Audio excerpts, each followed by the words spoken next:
presents the life stories and experiences of the LGBT community in Scotland. So welcome, Jaime. Thank you very much.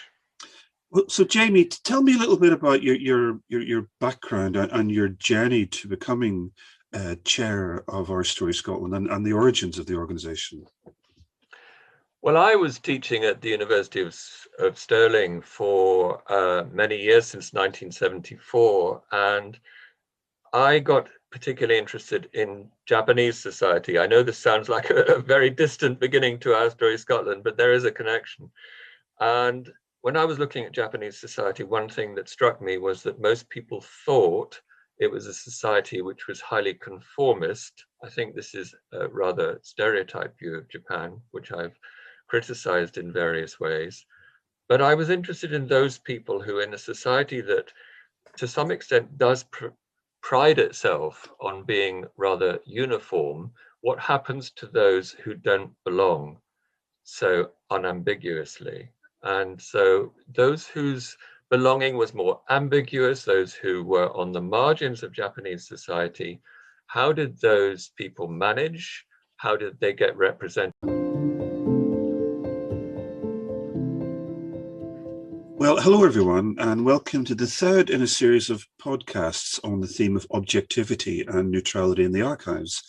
I'm John Peelan, Director of the Scottish Council on Archives, and I'm delighted to welcome today Jaime Valentine, Chair of OurStory Scotland. OurStory Scotland collects archives and language, and how did they get represented in the media? So a lot of my research developed in Japanese society in relation to marginalized people. As I was approaching the turn of the millennium, I began to think that I actually ought to turn my attention to my own society. And this was also partly because I could envisage within 5 to 10 years taking early retirement. And I thought I'd like to continue doing something worthwhile, but building on my knowledge and experience in looking at marginality. I'd like to do that, but in relation to my own society. So I found a wonderful group at the LGBT Centre in Glasgow. They were called Diverse Artists, and I joined them. And at the end of 2001, I had become very aware that nobody seemed to be collecting the stories of the older generation of LGBT people in Scotland who'd seen huge changes. I'd seen those changes myself. I've been very aware of those changes. In Scotland, the 1967 law that applied to England and Wales, which allowed homosexual acts between men in private, if consenting and so forth, that act had not applied to Scotland and didn't apply to Scotland until it was passed in 1980, and then it came into force in 1981. So in that 20 years from 1981 to 2001, there'd been huge changes, a lot of them negative, including Section 28, for example. And we had then seen, with the rise of the Scottish Parliament, the new Scottish Parliament, and one of the first pieces of legislation had been the repeal of the Section 28, Section 2A legislation. That was also positive, that I wanted to trace that huge change that had happened within a space of perhaps only 20 years. And I was very aware that the older people of our community were not going to be around for so much longer, so it was particularly important to record their voices before they were with us no longer. So I asked that question at the end of 2001 in the meeting of diverse artists. Does anybody know if anybody is recording their stories, anybody gathering their stories, whether through visual or audio means or through writing? And nobody was aware of it. So basically, they then delegated myself and one or two others to investigate. And I investigated by asking around within Scotland, and I found there was nobody doing this kind of work in Scotland in terms of archiving. There'd been people involved in representing LGBT stories and indeed publishing books on this, but there's nobody actually putting them into the archives. So I went and investigated 3 organizations south of the border. One was the Brighton OurStory project, and we took eventually their name, OurStory, spelled as one word with a capital S in the middle. We took that from them. There was Age Exchange, run by the wonderful Pam Schweitzer, who did very innovative work on collecting oral histories and dramatizing them in theatre. And there was the British Library Sound Archive, and the head of that was Rob Perks, who was also secretary of the Oral History Society. And rather amazingly and wonderfully, he gave 2 hours of his valuable time to this inquiry that we went along with to see how we could do our work. And he put us really, really along the right kind of lines to begin our work. And so in 2002, we started with an exhibition called Appropriately Becoming Visible. And that exhibition then led to our being formally established the same year. The exhibition was in November. We became formally established with a constitution, etc., at the end of 2002. And the rest, as they say, is history. The rest, they say, is history. Well, history may be a good point for us to discuss something that you mentioned at the beginning of that brief story of the history of OurStory Scotland, where you talked about your recognition that there were communities that felt that their stories weren't being told, marginalized communities who didn't feel perhaps that they didn't belong. And that sense of isolation and not belonging was compounded by the lack of their stories within the record. This series is about, whether or not archives are or should be neutral sources. The first series of podcasts that I recorded in 2020 considered the role of archivists in providing objective evidence as an antidote to alternative facts and fake news. But in fact, I think what you're saying is that the archival process itself, somewhere along the line, decisions were made potentially to exclude the stories of the LGBT community. Would that be fair? I'm not sure it would be as direct as decisions being made to exclude. I think it's more that this community was largely ignored. But I think that would have been the case in many kinds of media as well, not just in the museum and library sector, for example, but in broadcasting and so forth too. You tended to get either no representation of LGBT people, or you would get a stereotype representation or a distorted representation. And so, in fact, the sort of images that people would see, well, they either wouldn't see any images of themselves, or they would see one which was distorted. And the key aspect of that for LGBT people is that they wouldn't be able to recognize themselves within the images that they saw. Either they saw nothing about themselves, or what they saw wasn't who they felt they were or could be. And that I think is the crucial aspect. I don't think that it was a deliberate exclusion. I think it was more, in a sense, more of an oversight.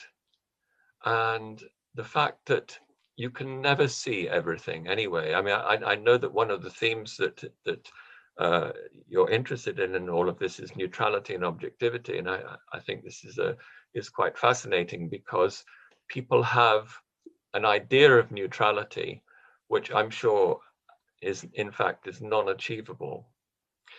Neutrality usually implies a kind of balance where you step back and you are neither one extreme nor another. But if you think about that, you first of all have to define the extremes. So that if you think of, say, how would you have a neutral museum of fascism? if you were having a neutral museum of fascism, does that mean you would balance people who were fascists and people who weren't fascists? It becomes a kind of interesting phenomenon. Or a museum of the Holocaust, would you have people who say the Holocaust was a good thing and the Holocaust was a bad thing? So in the end, everything that you collect, everything that you archive is done from a particular point of view. There is no universal point of view. Every point of view is a perspective from a particular standpoint. You can have many standpoints, but you cannot have all standpoints. There is no such thing. And a standpoint normally comes from your experience and your values. So that if you value certain things, or if you take certain things for granted, that is the way you will act, that is the way you collect. And that is how you can have oversights, because you just don't see what is out with your particular perspective. So I think what you're saying is that the archival process is, it reflects the wider societal culture in which it exists. Absolutely. But I'm curious, because I imagine, well, I know that there have always been LGBT people who have worked within the archive sector. Is it just the case that because the stories of the LGBT community in Scotland were so obscured or distorted that they did not manifest themselves in such a way that archivists had to make that choice? I mean, archivists need to make a choice on a daily basis of what to archive, what to record and catalogue, and what not to. Is it just the case that the stories of people who were members of the LGBT community were just not emerging into the archive? Well, you have to make a very special effort if you're going to try and collect stories of a marginalized community. You first of all, if you're saying that there would have been LGBT people working within the archives, yes, but it also isn't just their responsibility. And I know you would agree with that. It isn't just their responsibility to take on this particular role. Just like in terms of Black Lives Matter, it shouldn't be up to Black people to tell just the stories or to make sure that Black lives are included within archives. It's the responsibility of everybody. So we all have that responsibility, but you do have to make a special effort. And unless it's within your radar, and unless you can then go and actually engage with those communities and take the time and effort to do so, and indeed have the permission to do so from those within your organization, it's going to be very difficult. And there's an extra factor involved with LGBT people, is that very often they have felt that they've had to hide their lives for all sorts of reasons, even for legal reasons, in terms of what we were saying earlier on about legislation. Just, the fact that you were, by being, for example, a gay man in Scotland pre-1981, you were illegal. There were those aspects involved, but not just in terms of legality, in terms of the way people would see you. You might fear, and you would have good reason to fear, that people would regard you in a different way. Even if you thought that they wouldn't necessarily regard you negatively, you might begin to think that if you came out, that people would regard you first and foremost in terms of that particular frame. They would frame you as that. And that word frame is quite interesting, because you could end up being framed in that sense. Sure. And seen in terms of that perspective above any other. And you might not want that. You might say, well, yes, I happen to be lesbian, I happen to be gay, I happen to be transgender, I happen to be bisexual, but it's not all of me. I don't want to be seen primarily in those terms. It perhaps becomes easier as time goes on and more people come out that way. It becomes less of a shock, less relevant, less important. We have stories on that. Let me digress slightly to tell you one of them, which is we were looking at people coming into Scotland. We developed a new project as a result of the xenophobia surrounding the EU referendum in 2016. And we thought that one response we could do, which would be to back up what the leaders of all 5 political parties in the Scottish Parliament were saying, is that we regard people coming into Scotland as part of who we all are, as contributing to our cultural heritage, or as being what we see Scotland as being, a multicultural society. And so through that, we thought what we want to do is to capture the experiences and record the stories of LGBT people coming into Scotland. And we had a launch of this project at the National Library of Scotland in early 2017, with the help of extracts from the archives, with the help of Scotland Sounds. And we had a very good turnout of people there. And we also not just presented stories, we collected stories. And we had a group recording, I think it was of about 8 people from about 6 different nationalities. And amongst those people was an Italian guy. And he said that he couldn't come out in Italy. It would be a very big thing. In his case, it would be very difficult for him. When he moved to Germany, he found that people were very concerned about him when he came out, and they were overprotective.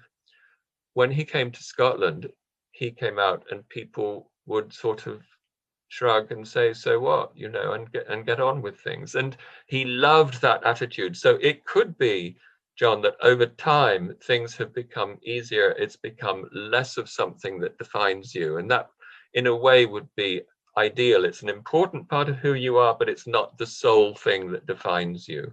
But that could be one reason why it was difficult to capture people's stories. You do have to make a special effort to do that. You also have to make sure that there's enough allowance for people's privacy. If they want to tell their story, but they want to tell it under a different name or first name only, you have to be sympathetic to that, and you have to allow that. Otherwise, you're simply going to exclude some stories.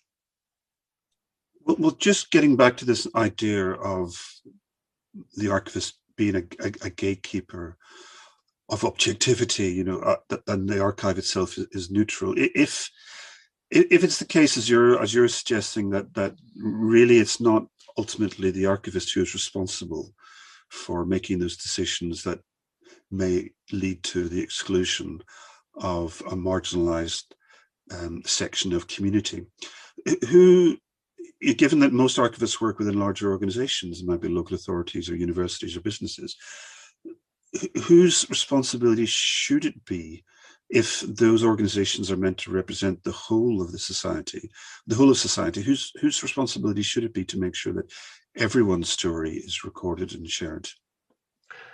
I think actually it's the responsibility of everyone, but including archivists. I certainly wouldn't want to say that it's not the responsibility of archivists.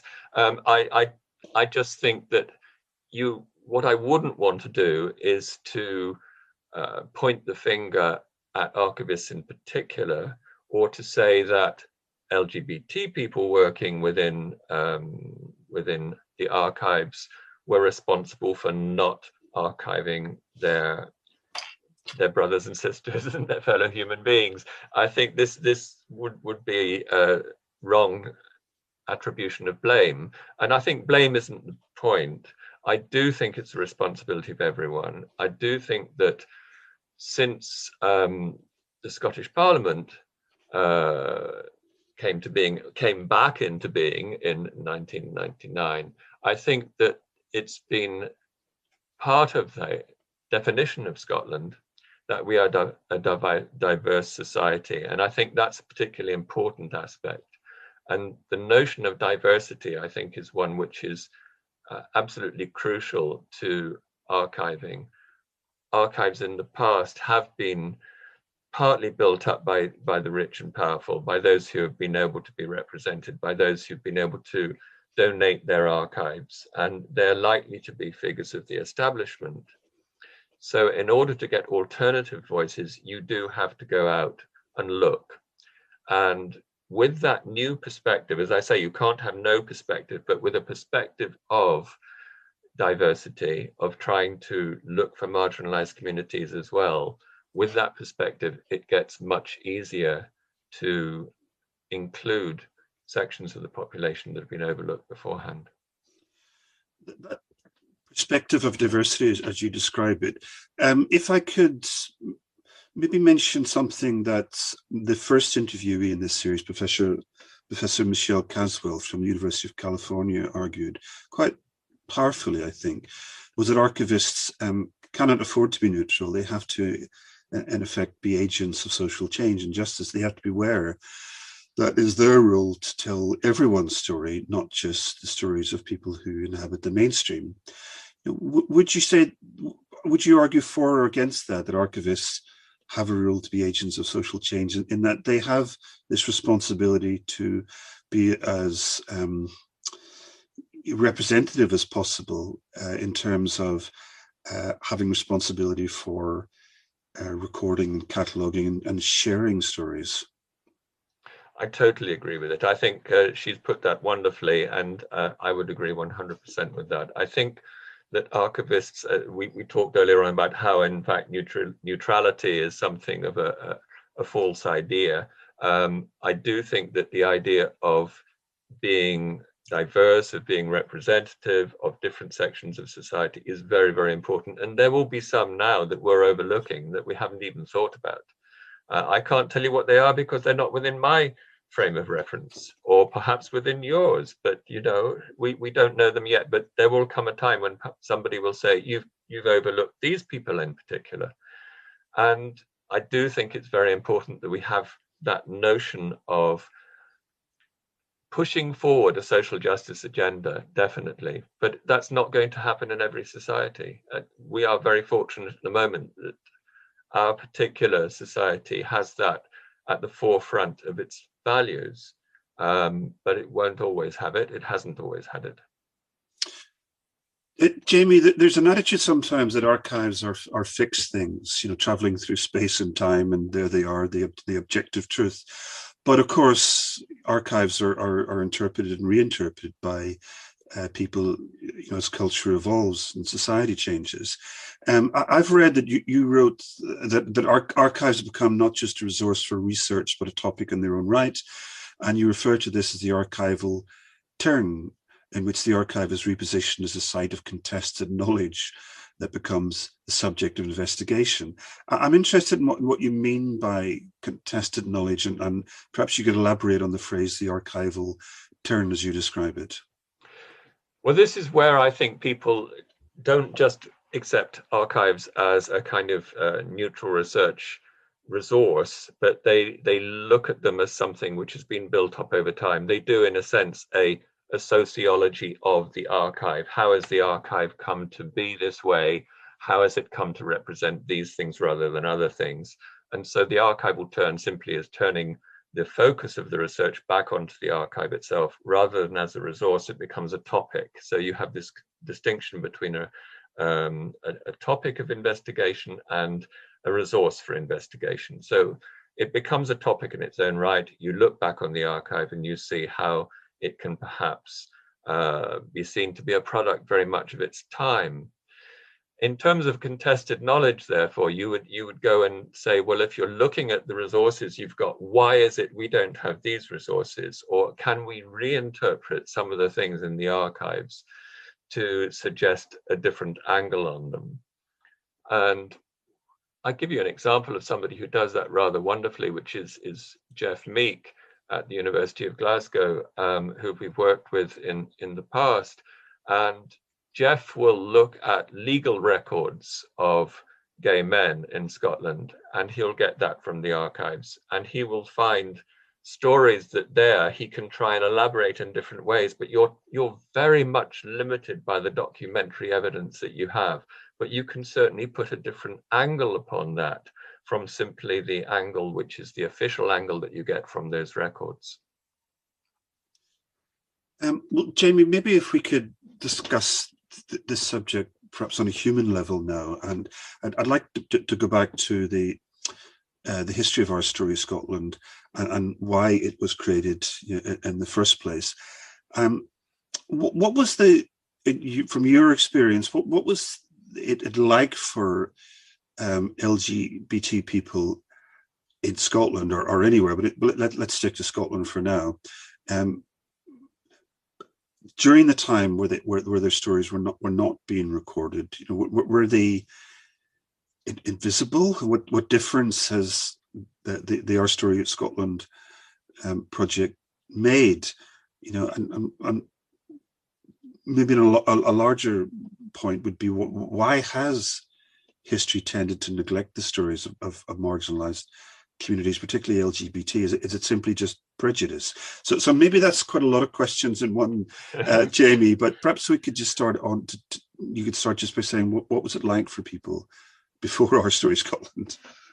Well, this is one of the reasons why we wanted to develop this work, is because LGBT people hadn't been represented, and I do know that for various reasons, the impetus for this work has come from people saying, where am I? Where am I in this museum?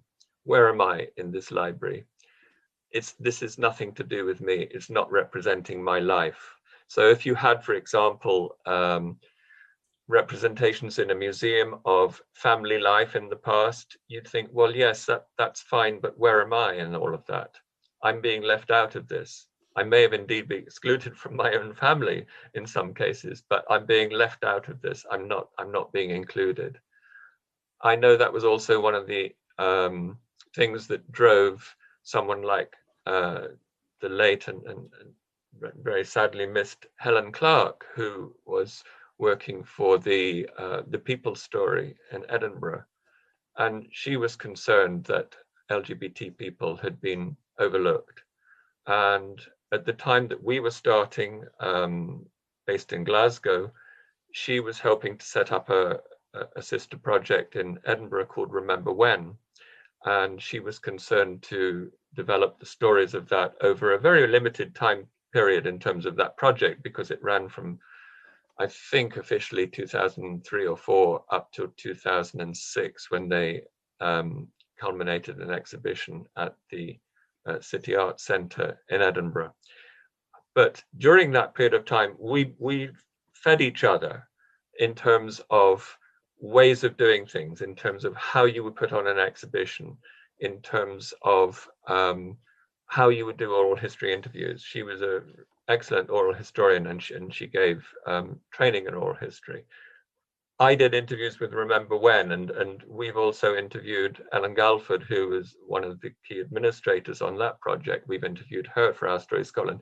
So there's been an overlap. They were particularly located in Edinburgh and focused on Edinburgh. So at the time, we decided we would have pretensions to be a national organisation, and we therefore did the rest of Scotland at the time. And when they finished in 2006, then we included, as we should rightly do so, obviously, Edinburgh as well. We got funding to do a project called Queer Stories from the Scottish Arts Council, and this was a huge breakthrough, because that really did allow us to go nationwide, and we could go to different parts of Scotland and engage with people, engage with local communities, collect their stories. And one of the things that culminated in, there's several culminations of it, but one was the OurStory Ceilidh in November 2000, and I can't remember, but I think it was 2006, in which we got 20 people from all over Scotland to come and tell their stories, and that was also videoed, and that is now archived at the Moving Image Archive, part of the National Library of Scotland. So the Queer Stories project was something to have people's stories heard. One of the things we found, and this goes back to your question about what was it like not to have your story heard, one of the things that we found was that in many of our oral history interviews, really an extraordinary number of them, people were saying, I couldn't believe that I was this kind of person because I had no vision of that. the kind of views that were available of LGBT people, the representations in the media or in libraries or in museums or whatever it was, those representations either didn't exist, or they distorted me, or they were stereotypes I could not identify with. I was expecting that more from older people. I was quite surprised that even younger people, people in their 30s, for example, were saying the same. We had an interview, for example, with Kezia Dugdale, who was the leader of the Labour Party in Scotland. And she said that when she was growing up, and even into her 20s, there weren't people who she could identify with in terms of LGBT people. There just were no role models for her. There were no representations for her. We had other people saying the only representations were of gay men, for example, were of very camp gay men who were represented for laughs, or gay men who were tragic figures who died of something horrible. And those stories were represented as the only options available. That doesn't really encourage you very much. And in fact, if you can't recognize yourself in somebody who is being portrayed largely for laughs as a stereotype, it makes it very difficult, not just to come out, for example, but even to recognize yourself for being who you are. And so many people would actually say, I can't be gay, I can't be lesbian, I can't be bisexual, because there's nobody I can see who has those qualities, who is at all like me. So you couldn't identify with, and therefore you couldn't identify as. Going back to my the last question that I'd asked was, why has history neglected the stories of marginalized communities? I'm really interested in how that's come about, and I'd like to think, if we could discuss just beyond the LGBT community and consider other marginalized sections of society, or people who feel that they're not part of the mainstream, such as, certainly in Britain, people of color, or people who are disabled, or the elderly. Why is it? It's not just prejudice, is it, that excludes those stories? There's something else going on, isn't there? Is there not something going on that's saying that there is a mainstream official story to be told here, and anything else is extraneous and not as important? Well, I think you've actually given the answer yourself. It's exactly that. I think it's exactly that. The mainstream, the established story is the one which is told. Other versions are not tending to be included.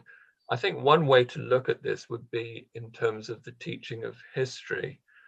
I think history is always contested knowledge. Whose history are you telling? And if you look at the teaching of history, it's partly derives from the historical records we have. If you look at which historical records we have, they are likely to be those which have been those who've been able to write, which is already excluding a huge number of people, a huge percentage of the population in the past. Those who've been able to write, those who've been able to have the power to have their stories told, those who have been able to donate their stories to whatever archives would have been present, and those who've had the most official effect upon history, such as kings and queens. I mean, I was totally bored at school by doing history. I love history now, but I was bored at school from doing history because it was the dates of kings and queens. I could see no relevance to my life at all at that point. A lot of people felt the same way. History has come a long way since then, but it still is contested knowledge. I still remember quite recently arguments in terms of the teaching of history in England, where people were saying it should be about pride in English history, and it should be primarily focused upon English history, and you shouldn't be dealing with all the other awkward, unmentionable things, the things that cast a shadow upon our glorious past. And that is a dreadful way of looking at history, an absolutely dreadful way of looking at history. I also know from speaking to people in Scotland that very often their own history was completely ignored, and that they were also learning English history. So history is always contested knowledge, and everyone has a responsibility for now contesting that. Jaime, you've written that, and if I could quote you, people regarded as marginal by the mainstream tend to lack the resources to shape the wider societal representation of their lives, especially in societies where there is an emphasis on unambiguous belonging. And we started this podcast with you talking about your experiences in Japan and that sense of what it is to belong and what it feels like not to belong. But what do you mean when you say that people who are marginalized lack the resources? What resources do they lack? Well, partly they're not going to be in the positions of power to decide what is history, to decide what is archived. It's partly that. I think also you have to recognize that a lot of people who are marginalized just don't get into those positions in the first place. There is that structural discrimination that goes on, that if you don't belong in an unambiguous fashion, then you are more likely to be treated as somebody who is some kind of a threat. I saw this particularly in Japanese society, but you can see that in our society too. And interestingly, and just to sort of broaden the notion of responsibility or blame, as I say, I don't really like the idea of blame. I don't think it's terribly helpful. It just gets people into a kind of guilt complex. But in terms of responsibility, if you look at the way in which bisexual people have been regarded, both inside and outside the LGBT community, it's very striking the extent to which, because they don't unambiguously belong as either straight or as lesbian or gay, they are often rejected by both sides. And our very first group recording was done with a group from Bi Scotland. It was the first group recording we did. We were still experimenting with our technology, so the sound is not so wonderful, but you can still hear the words, and the words are very powerful, and they are words about being excluded from both sides, about being misunderstood, about being disbelieved, about people saying, well, there is no such thing as bisexuality, you must be one or the other, and therefore you're using this identity as some kind of ploy or excuse. That isn't the case, and bisexual people have had a really tough time both within and out with the LGBT community. We went back last year and interviewed some of those who were involved in the interview that we'd done 16 years earlier. And one of the advantages of being a long-lived organization, as we now are, is that we can go back and re-interview people. And a lot of those concerns, I'm afraid, are still there. So it can be very difficult if you don't belong in a clear, unambiguous fashion. You do tend to get marginalized, and you don't have much power to alter that.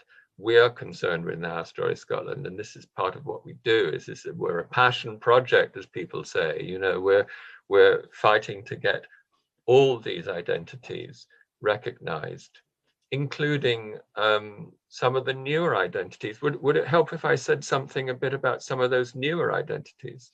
Yes, do. What we have found, and we started off in an era when you would be able to talk about LGBT, and we thought, well, that's being pretty inclusive. And we started by, in fact, we had to think who is going to be the first person who we would interview. And the first person we interviewed was an intersex person. Their name is Steph. And in a way, if you listen to the interview by Steph, it's the very first one we've done. It's already been archived, and it's at the National Library of Scotland. Steph explains how they can be seen in gender terms as either male or female, and in terms of sexuality as anything other than straight. So basically, Steph was able to satisfy or tick, we were talking about ticking boxes earlier on, was able to tick the boxes of LGBT quite wonderfully. And we really didn't want to be accused of favoring one section of the community over others. So that was a particularly important point to make at the time. And from Steph onwards, we've been concerned to look at various individuals and make sure that nobody is overlooked. So in terms of Steph was able to represent LGBT, but at that stage we thought that was being wonderfully inclusive. Nowadays, of course, we recognize rather more than that, and you'll have seen, and many other people will see, that we have added letters to LGBT to add further ones to it. And probably the most important one of those is a plus sign to indicate there are many other identities with which we may be involved, which we may want to archive. The other one, which is often included, is Q, to imply that, well, you might be actually several of these at the same time, and you might identify as queer rather than any particular identity of LGBT. So we nowadays tend to say LGBTQ+, but these things evolve over time, and that's going to evolve too.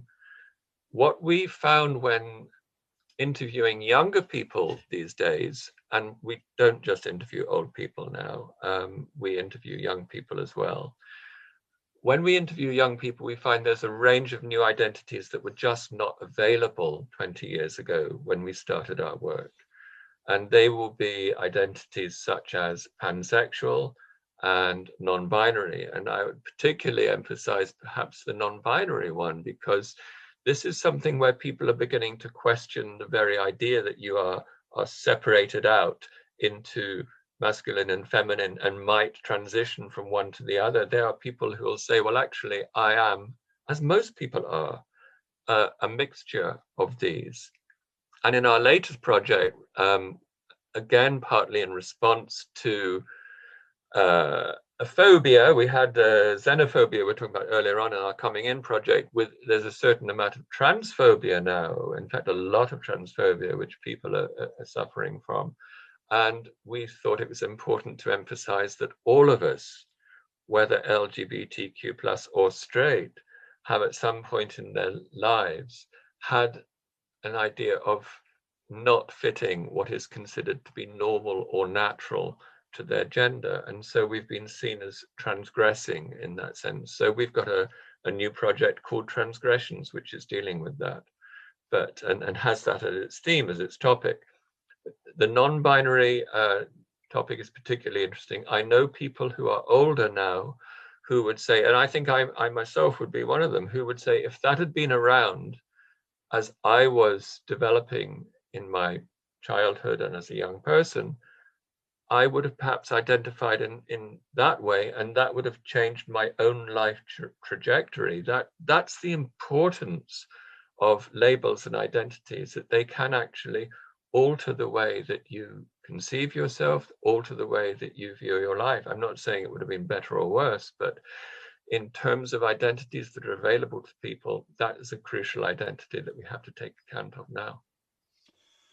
Well, thinking about identities then, and thinking about the notion of the stories of marginalized communities not forming part of the mainstream, you've also written that a classic way of archiving suppressed stories would be to take them from one closet into another, to record stories kept inside oneself and transfer them to be locked up safely in an archive. I wonder, could I just challenge you on this idea and ask whether it's actually a help or a hindrance for there to be an organization like OurStory Scotland, which has this specialist, for want of a better word, LGBT archive, which in a way almost sets it aside from what people might define as the mainstream record. I'm thinking of other archives that are kept by ethnic communities or religious groups.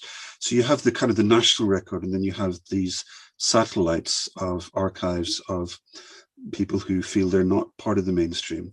Is that a helpful thing? Is that problematic? You know, should it not be that the mainstream is everyone and there's no mainstream and non-mainstream?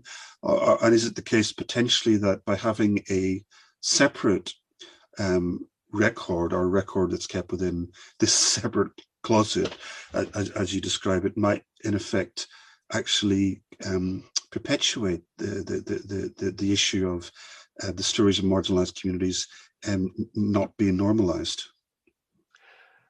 I think in an ideal world, the mainstream will include everything, and you won't need anybody to fight on behalf of particular communities. But clearly that wasn't the case when we started in 2001. It's clearly not the case now. I therefore think that it's definitely vital to have organizations who are pushing for particular marginalized groups to be included and to alter the vision of the mainstream so that it is inclusive, it is properly diverse. I think if we had kept our archives somewhere in an attic and thought, well, we're doing our work, we're keeping the stories, there would be two problems with that.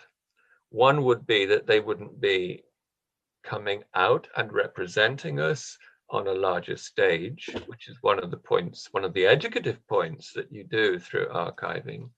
And the other would be it wouldn't be secure.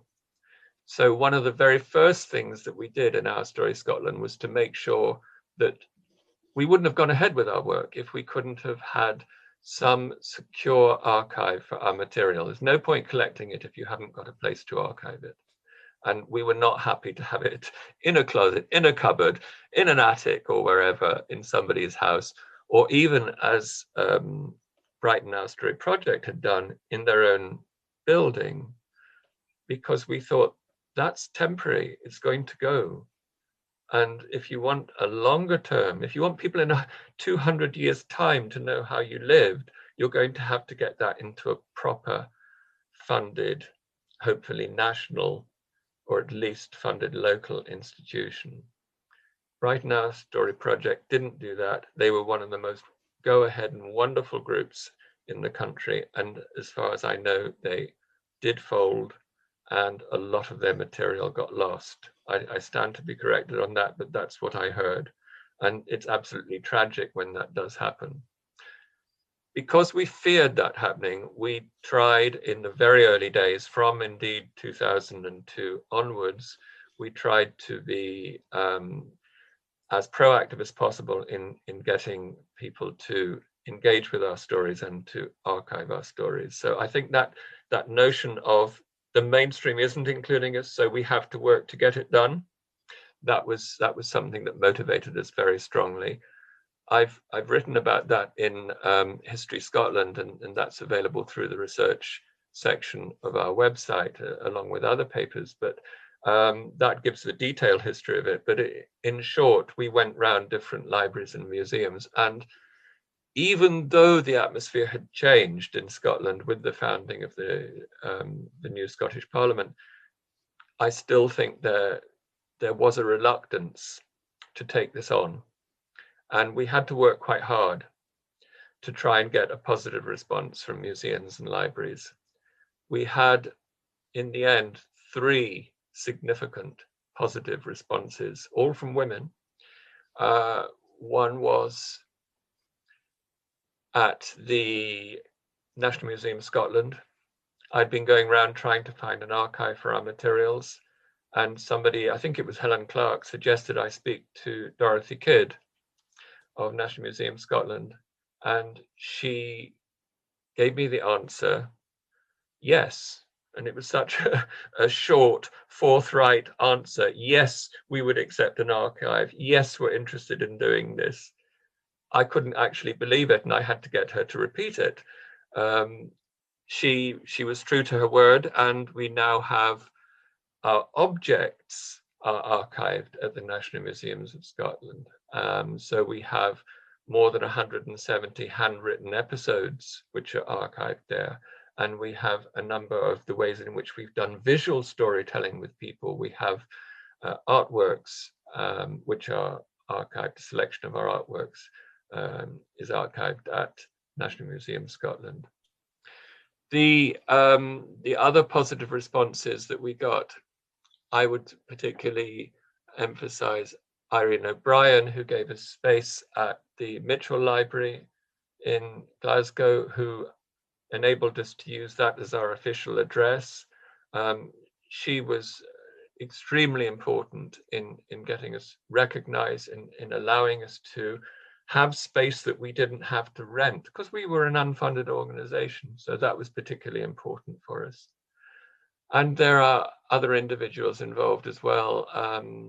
I would say that one of the key people involved would be, if you look later on, if you look at the National Library of Scotland, you get people such as Maria Castrillo, who is the person in charge of politics and communities at the National Library of Scotland, and Alistair Bell, who is the curator of Scotland Sounds. They were also extremely supportive of our work, and that led to a fabulous link with National Library of Scotland. And now we have all our digital materials are archived at the National Library of Scotland, in terms of our oral histories, in terms of our video recordings as well, and in terms of things that were born digital, such as the stories that are told through our online storytelling and our latest project of Queer Distance. So in terms of the way in which we have to change the mainstream, I think it's very, very important that we do exist. We do have that sense of a push towards getting the mainstream to include us, but we have had fantastic responses from people, and I think those responses have been increasing in recent years. And one of the things that you were talking about earlier on was this idea of having things locked away in a particular closet, and should they come out of the archives. One of the things I wrote for Broadsheet back in, I think it was 2 years ago, was an article called Coming In and Out of the Archives, because we felt it was particularly important that you don't just put things in the archives, but they come back out and reinform the work that is going on and encourage more work in what I call a virtuous circle. Instead of a vicious circle, you've got a virtuous circle. You collect the material, you archive, you present it from those archives, and that encourages more people to come in and collect. And that particular launch that we did at National Library of Scotland of Coming In is a very good example of that, where all three of those things were involved. Well, I couldn't agree with you more. I think the idea that archives are locked away obviously is a nonsense. Stories are recorded and kept and catalogued to allow more people to access them, not the other way around. Jamie, I'd like maybe to draw the conversation to an end now. And you've been talking about some of the things that you've achieved in your time with OurStory Scotland. I think it's really, a fantastic list of achievements. And I just want to get to end on a positive note. Much of what you said is very positive, but you've also talked about the impact on the lives of LGBT communities whose stories, were not represented or were distorted. Again, on a personal level, what experience, do you have, or perhaps the people that you've known over the years, what has changed for them on a very, positive uplifting sense, in terms of, perhaps the first time having your or their stories not only recorded but listened to in a way that's not going to respond negatively? I think that's a wonderful question, and I also think that you've actually highlighted within the question the really, really important point, is that idea of being listened to. And we have contributors who have told their story with us, maybe for the first time in their lives they've had somebody listening to their whole life story, particularly in an oral history recording. We do lots of things. We do even one-liners, tell me about your life in one line, or we've done skeletal stories, tell me about your life in 5 sentences. So we've done lots of experiments from the very, very minimal to the maximal. The maximal would be the full-length oral history interview. But whatever we do, people will say, well, I've never had a chance to either to tell my story or to have my story listened to before. I think one of the most important stories that we recorded was actually one of the first ones, and it was from Margaret. And Margaret grew up in Glasgow, and Margaret became an army wife. She was the wife of somebody in the army. She had children. She had felt certain stirrings in her teens, and she'd had relationships with other females in her teens, but she hadn't particularly acted on that. And when she got to be about 40, she began to think she should do something about that. We have an extract of Margaret's story on our YouTube channel, which you can find by just Googling OurStory Scotland YouTube. And it's where she's crossing George Square, and she's got involved with Lesbian Line. And this is her first attempt to meet people after this. Well, in a sense, the first attempt in her whole life to do it in these terms, but certainly the first attempt to meet other women since her teen years. So she gets involved in ringing Lesbian Line. They send along a couple of people, and they are so different from herself. They look completely different. They're a different generation. They're comfortable in themselves in a way that she isn't. She is dressed totally differently. If you listen to that recording, it's just a clip of about 3 minutes long. If you listen to that, it's extraordinary the emotion that comes along in that. She's still reliving the anxiety of walking across George Square that day. Will her daughter see her? Will somebody see her with these people who are dressed so differently, so distinctly, so out in some respects? She expresses that emotion wonderfully. And at the end of the recording, I should tell you what she said at the beginning. At the beginning of the recording, she said, I don't think I've got a story particularly to tell. And after an hour and a half, she paused for breath and said, I don't know what more to say. She told the most wonderful life story. As part of that life story, she said, I used to be able to be the sort of person who could easily tell a story, who could talk about myself, who could talk about practically anything. And when I realized that I was lesbian, at that point, I lost the power to narrate. I lost the power to tell my story. And in a sense, what we were doing with Margaret, and she did it herself, was to validate that story, to listen to it, to record it, to have it there for all time. It's there in the National Library of Scotland. It's part of our national treasures. And it comes over with such feeling. And I think the other thing to just sort of round off, I know one of the interests that you have, John, is in terms of objectivity. Sometimes people think of objectivity as facts and their contrast with feelings. I think one of the things that we're concerned with doing is representing people's lived experience, emotions and all. And that particularly comes along, that subjectivity, which is so important to record, that subjective experience. That was me there then. This is me now. That kind of experience comes along so eloquently in Margaret's recordings and in many other of the recordings that we've archived. And we're proud to have been able to do that. Well, thank you, Jaime. Margaret's story is a really lovely and powerful way to end this chat. It's been really fascinating talking to you, and I just wanted to congratulate you on everything that you and your friends and colleagues have achieved at OurStory Scotland. What a really fabulous resource it is that tells people's stories, empowers them, but also changes minds. So thank you, Jaime.